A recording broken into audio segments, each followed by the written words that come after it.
Volume 7. Dear Sheila, I have a father who is an alcoholic as well as a marijuana addict. My dad sometimes acts out or is hateful and mean to my loved ones or me when he is high. I want to be a good daughter and love him through this issue. Yet, I am not sure how to connect with him after he does such cruel things. Do you have any advice on how I should spend time with my dad, yet somehow get him to stop that behavior? Addicted to family. Dear Addicted to Family, dealing with a loved one who has an addiction can be really difficult.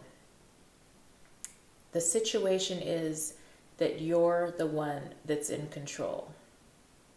Believe it or not, it's really hard when someone that you love is addicted and on drugs or alcohol and says really mean things or does things that are hurtful and harmful to you.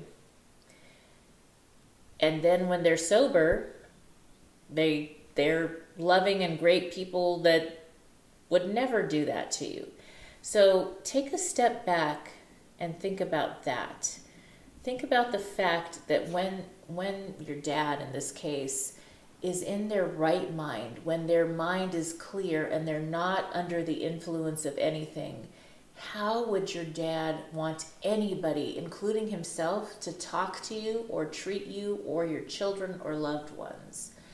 And know that that is the boundary and the limit that you need to set with your dad. And if that means that you need to take your family away, walk away, or not be in that situation, that's what you need to do, because you're going to be the one in your right mind that's not under the influence at the time. So that the important part about this is learning how to set really firm, loving yet solid boundaries. And the other thing to do is to make sure that you have every single possible help and resource available for your dad when he does ask for help. Then if your dad's open to that, share with him the different programs and resources out there. I have a whole list of resources in the back of my book as well as on my website that you can connect to as a family member with someone with an addiction, as well as for your dad to get help on an addiction.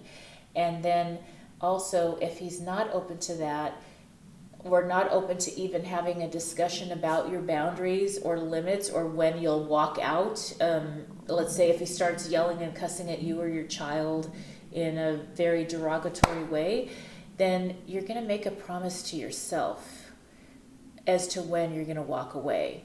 Now, the other thing is, when a person has an addiction like that, usually you're going to know what's a set-off, what's a trigger. You're going to kind of start to notice patterns, like, okay, the holiday party kind of will set them off and they'll start drinking. So you're going to know when the third or fourth drink comes in or they start acting a certain way, it may be time to leave early. It may be that on the game day, that's the day that dad might drink a little bit too much or smoke a little bit too much or whatever he's doing. And so you may decide that on other days, those are the days you're going to visit with your dad, or in a public place where he wouldn't have access to alcohol. And that's when you're going to have your relationship with your dad. So you're going to have to take control, take your power back.